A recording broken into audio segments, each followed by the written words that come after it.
wants to watch Invincible? Who wants to watch Invincible for the animation?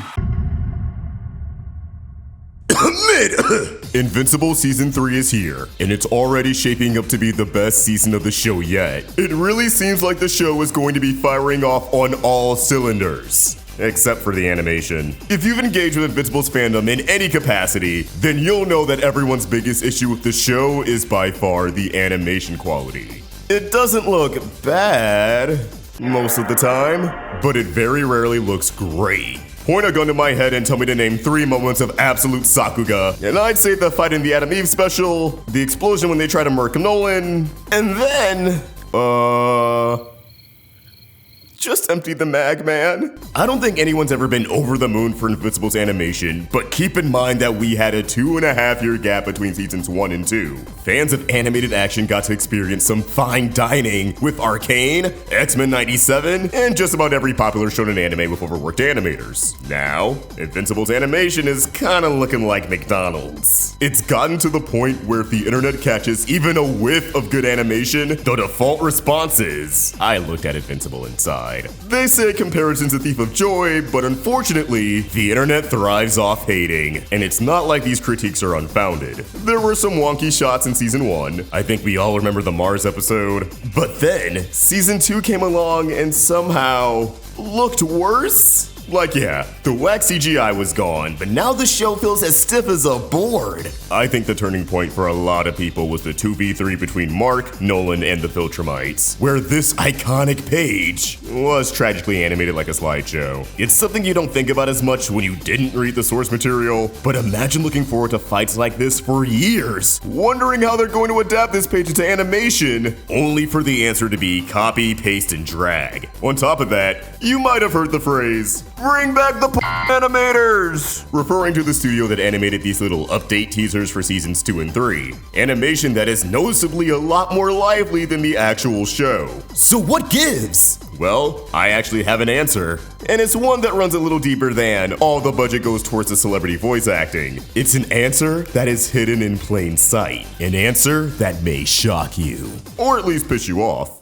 The answer is ultimately staff and time. If you check the credits for literally any episode in season 1, and any episode in season 2, and presumably season 3, you'll find that the show's team is incredibly short-staffed now compared to that first season. A fact that's made even worse by the fact that Prime Video is now trying to release seasons on a yearly basis. Cool for the audience, debatably, but it's not that great for the artist. Aside from the fact that they're getting consistent work. Let's really take all this in though. Let's crunch the numbers. While a ton of artists and production peeps come together to make a cartoon what it is, we want to focus on the storyboard team. The storyboard artists, who illustrate each and every scene in an episode, and revisionists who clean up those drawings, often making them more on model and giving it a bit more sauce. So basically, these are the artists drawing and posing out all the action for the vendor studio, the overseas animators who bring it all to life, to actually animate. Season 1 seemed to average 6 to 7 storyboard artists and 3 to 5 storyboard revisionists per episode, with this series premiere notably having 15 storyboarders and 6 revisionists, and the season finale having 9 storyboarders and 1 revisionist. What the fuck? The Adam Eve special isn't that much longer than a normal episode, but the number of revisionists sure seems special, as this episode had 7 boarders and 9 revisionists. I'm assuming that's why the fight at the end looks so good.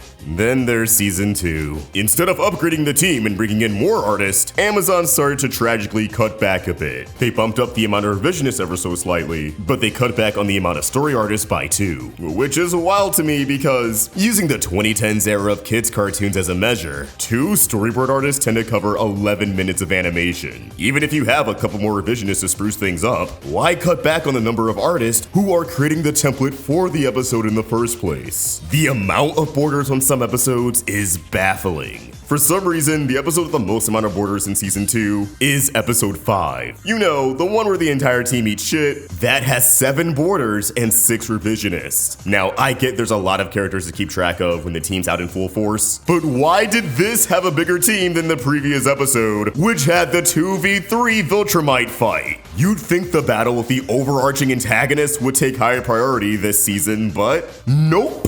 They didn't even give the premiere or finale a boost in artists like with the first season. These 2 episodes are actually some of the least stacked on the season, which makes no sense to me. Why wouldn't you want to make a strong first impression or give the audience some really good animation before peacing out for the year? I really enjoy the season 2 finale, but Mark vs. Engstrom deserved way more sauce than it actually got. Season 2 episode 6 has the least amount of artists on the story team, with 4 boarders and 2 revisionists. This really is insane to me, because going back to that 2010s kids cartoons comparison, shows like Adventure Time and Regular Show have 2 storyboard artists and 2 revisionists per episode. And those are 11 minutes long, and aren't nearly as action intensive as Invincible. Their double-length episodes tend to have 4 storyboard artist, and that's still 22 minutes. Invincible is a show with nearly hour-long episodes and a lot of action. So tell me, should their storyboard team for each episode be on par with, if not slightly bigger than an 11 to 22 minute comedy? No! The animation is so stiff because they don't have time to pose it out and make it look dynamic because they're getting stretched thin. They literally do not have the time to give it the sauce that other shows have when Prime wants this out on an annual basis. So what you can try to do to offset that limited time is hire more people so that everyone has more time to work on their sections for an episode. Again, I'm pretty sure that's a big reason why that Adam Eve fight looked great. To put things further into perspective, X-Men 97, which usually has 30-minute episodes, 20 minutes less than Invincible, tends to have 6 to 8 storyboard artists per episode, with usually 3 revisionists, though that can also vary. They had 10 storyboard artists on the finale. Invincible Fight Girl, another recent action cartoon, tends to have 4 storyboard artists with 2 revisionists per episode, and that's a 22-minute show.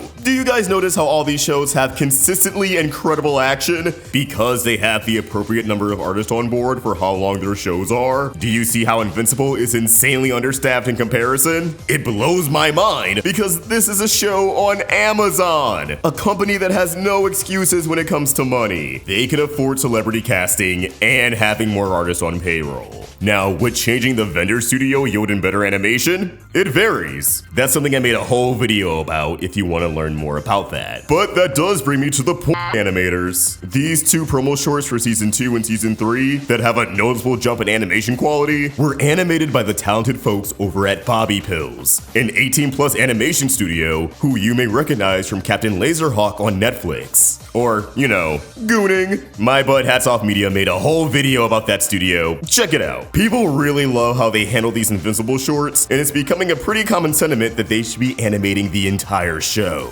Now, could Invincible switch from their current vendor studios like NE4U to Bobby Pills full-time? Maybe, but I don't think it guaranteed that the show would have a vast, consistent improvement in animation quality if the core team at Skybound is still this limited. The first step to improving the animation at all is hiring more board artists and revisionists, which, yeah, does mean a bigger budget. But honestly, even though Prime Video can afford it, I don't think they'd go for it. Not because they prioritize celebrity casting. Again, it's Amazon. They can afford both a stat cast and a stacked staff. But the people who actually have control over this treat it as strictly business. Thus, they just don't see this the same way that we do. We see, wow, the show is so popular. The animation should be way better for how much attention it gets. But for those in charge, they see that they can put less money into the animation and still have it wind up as the #1 show on the platform while a season's airing. Why would they ever want to invest more when investing less is evidently just as, if not more rewarding? Bullying the animation on Twitter and TikTok gives everyone a good laugh, but it doesn't really move the needle at Amazon when the show is still getting incredible viewership either way. That said, I think there's a very easy middle ground. Invincible should utilize a tactic that plenty of other animated shows have done in the past for important scenes. Keep the animation the same for whenever they're talking or doing like the bare minimum superhero stuff, but when there's a really big fight scene, just bring in some guest animators. Freelance it to another studio. You're on Amazon Prime. They can foot the bill. Whether that be Bobby Pills, those incredible maniacs over at Flying Bark, or even a smaller studio like Smallboo. People just want cool fights in their superhero cartoon, which I don't think is that crazy of an ask. A show on the level of Invincible deserves way better fight scenes. So do the fans who only get a handful of episodes for like a month every year. When I look back on my favorite moments so far, I never really think about the animation. I just think it's a damn good story. Unfortunately, if Prime sees that people people are just content with the story and alright animation and choreography, nothing's gonna change. But who knows? Maybe they'll have some cool action set pieces in store for season 3, bringing in guest animators for major moments like I suggested.